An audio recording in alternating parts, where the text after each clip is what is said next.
जोखिम उठाने का भाव किस तरीके से उन्होंने सीखा है अपने जिंदगी में, उससे भी आप अच्छी तरह समझते हैं। मैं आपको आश्वस्त करना चाहता हूं, प्रधानमंत्री मोदी जी के नेतृत्व में जैसा आप चाहते हैं वैसा होकर रहे हैं। दोस्तों, पहलगाम में आतंकी हमले के बाद कई सारी जो इन्वेस्टिगेशन है, जांच है, वो जारी है और इस बीच में बयानबाजी भी। पूरा देश, भारत के हर एक नागरिक की मांग है कि पाकिस्तान पर सख्त कार्रवाई होनी चाहिए। इसको लेकर अब रक्षा मंत्री राजनाथ सिंह का बयान सामने आया है। लेकिन राजनाथ सिंह के बयान के बारे में बताने से पहले आपको बता दें कि उपराष्ट्रपति जगदीप धनखड़ ने भी बयान दिया है। उनका कहना है कि आतंकी चुनौती से निपटने के लिए हम पूरी तरह से सक्षम हैं। इसके अलावे जो एक्टिविटी हो रही है, अमृतसर पुलिस ने 2 जासूसों को गिरफ्तार किया है। कहा जा रहा है कि ये दोनों जासूस पाक की खुफिया एजेंसी आईएसआई से संबंध इसका है। इसके अलावे जो बात हुई है कि पाकिस्तान के राजदूत है मोहम्मद जमाली, खालिद जमाली ने भारत को न्यूक्लियर हमले की धमकी दी है और पाकिस्तान लगातार एलओसी पर सीज फायर कर रहा है। इसके अलावे जो बात सामने आई है कि भारत में जो पाकिस्तान के पूर्व प्रधानमंत्री इमरान खान और पूर्व मंत्री बिलावल भुट्टो का जो सोशल मीडिया अकाउंट है वो बैन कर दिया गया है भारत सरकार की तरफ से। तो ये जो है पाकिस्तान का समर्थन करने वाले अब तक असम में 39 लोगों की गिरफ्तारी हुई है। इधर जमीयत उलेमा ए हिंद ने पहलगाम हमले की जो निंदा की और कुछ प्रस्ताव भी रखा है। दूसरी तरफ जो एक और अपडेट है वो ये कि कराची में तुर्की का युद्धपोत पहुंचा है। मतलब पाकिस्तान को सपोर्ट करने के लिए जो तुर्की ने अपना युद्धपोत भेजा है। तो ये सारी एक्टिविटी हो रही है। ये कुछ अपडेट थे जो हमें आपको बताने थे, ये हमने आपको बताया। अब आपको बताते हैं कि जो भारत के रक्षा मंत्री हैं राजनाथ सिंह ने जो बयान दिया है वो राजनाथ सिंह ने दिल्ली के बकरवाल आनंद आश्रम में सनातन संस्कृति जागरण महोत्सव में शामिल हुए और इस मंच पर रक्षा मंत्री का एक बयान आया। उन्होंने कहा, पहलगाम हमले को लेकर पाकिस्तान को चेतावनी देते हुए कि एक रक्षा मंत्री के रूप में मेरा दायित्व है कि मैं अपने सैनिकों के साथ मिलकर देश की सीमाओं की सुरक्षा सुनिश्चित करूं।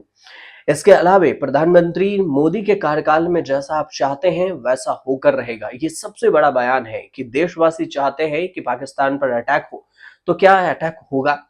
रक्षा मंत्री राजनाथ सिंह का कहना है कि मेरा ये दायित्व है कि देश के ऊपर आंख उठाने वालों को मुंहतोड़ जवाब दें। साथ में कि आप सब हमारे प्रधानमंत्री को अच्छे से जानते हैं और उनकी कार्यशैली से आप परिचित हैं। राजनाथ सिंह का ये कहना है। राजनाथ सिंह ने कहा कि जोखिम उठाने वाले भाव उन्होंने किस हद तक सीखा है ये आप जानते हैं, आप परिचित हैं, तो फिर देश के ऊपर आप जो आंख उठाने वाले हैं उसका हम जवाब देंगे। पहलगाम आतंकी हमले की जो जांच है, इस बीच में अनंतनाग में 25 से ज्यादा लोकल टूरिस्ट गाइड से भी पूछताछ की जा रही है। इसके अलावा जांच एजेंसियों का मानना है कि हमला बिना लोकल लोगों की मदद से हो ही नहीं सकता है और ये भी हकीकत है। एजेंसी को उस ओवरग्राउंड वर्कर की भी तलाश है जिसने आतंकियों की मदद की होगी, ताकि जांच को आगे बढ़ाया जा सके कि आखिर किसने है जो आतंकी की मदद की थी। बिना ग्रामीण के, बिना स्थानीय लोगों के हमला हो ही नहीं सकता। पहलगाम आतंकी हमले के बाद जो भारत कड़ी जवाबी कार्रवाई की भी तैयारी कर रही है। नरेंद्र मोदी ने तीनों सेना प्रमुखों से मुलाकात करके हालात का जायजा लिया है और कहा, अपनी तैयारी के बारे में पूरी रणनीति बताया गया है। प्रधानमंत्री का बयान है कि हमले की साजिश रचने वालों को उनकी कल्पना से बड़ी सजा मिलेगी। अब इसके तहत सैन्य तैयारियां भी तेज कर दी गई है। राजनयिक और आर्थिक मोर्चों पर पाकिस्तान पर दबाव बढ़ाया जा रहा है। जल से और इसके अलावा जो एयर स्पेस है हेलीकॉप्टर का, वो भी बंद कर दिया गया।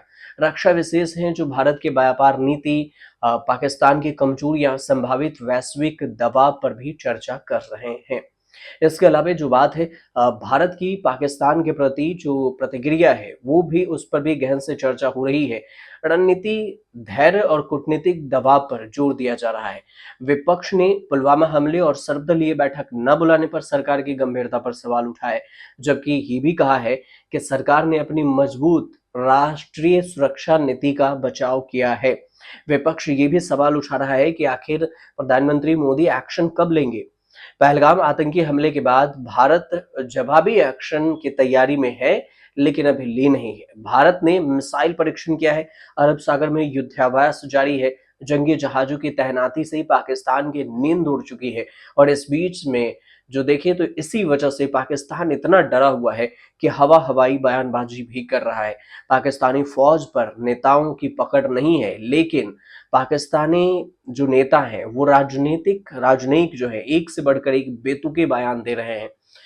और इसके अलावे जो देखेंगे तो अब पाकिस्तान के रूसी राजदूत है मोहम्मद खालिद जमाली, उसने भारत को परमाणु हमले की गिरह धमकी भी दे डाली कि परमाणु हमले कर देंगे। अब इससे पहले भी खौफ के साए में रहे पाकिस्तान के रेल मंत्री हनीफ अब्बासी का बयान आया था। हनीफ अब्बासी ने परमाणु बम की धमकी दे चुके हैं।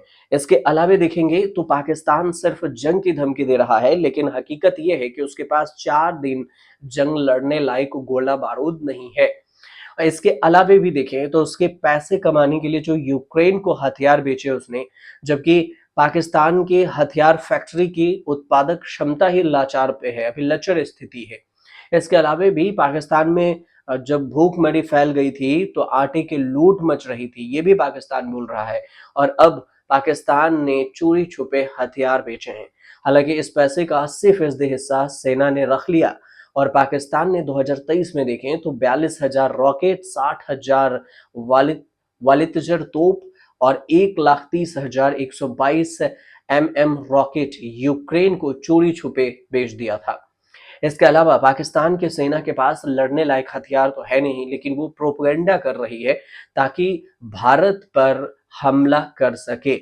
पाकिस्तान की जो सेना है इतनी डरी हुई है कि लगातार 10वें दिन भी एलओसी पर जगह जगह पर फायरिंग कर रही है, ताकि ऐसा लगे कि वो पूरी तैयार है। अब इस डर में जो भारत कहीं से भी कभी भी जवाबी एक्शन ले सकता है, लेकिन कब ये कोई नहीं जानता। जाहिर तौर पर पाकिस्तान का डर चरम पर है और इसकी एक बड़ी वजह है भारत की सैन्य तैयारी। तीनों मोर्चों पर सैन्य तैयारी है। भारत की जो सेना है हर मोर्चे पर जल, थल और वायु तीनों पर भारत की तैयारी है। भारत इस बार पाकिस्तान पर निर्णायक प्रहार करने की पूरी प्लानिंग कर चुका है और अब अरब सागर में भारत लगातार तैयारी कर रहा है, मिसाइल का परीक्षण कर रहा है, ताकि पाकिस्तान के भी नींद उड़ गई है इसे। अरब सागर में देखें तो भारत ने एंटी शिप और एंटी मिसाइल परीक्षण किया है। वहीं पर भारत के जंगी जहाज भी तैयार हैं अरब सागर में। और इस सब के बीच में बीते दिन फिर से भारत ने एक और सख्त फैसला लेते हुए पाकिस्तान से सीधे तौर पर या किसी भी देश के जरिए होने वाला किसी तरह की आयात और निर्यात को बैन कर दिया गया है। ये कुछ अपडेट थी जो आज हमने आपको इस वीडियो में बताया। इस पर कुछ अपडेट आएंगे तो हम आपको जरूर बताएंगे कि भारत पाकिस्तान के बीच में क्या कुछ नई तैयारी हो रही है। फिलहाल जो अपडेट था हमने आपको बताया। अगर आपको जानकारी सही लगी तो हमारे चैनल से जुड़िए, सब्सक्राइब कीजिए, शेयर कीजिए और कमेंट जरूर कीजिएगा।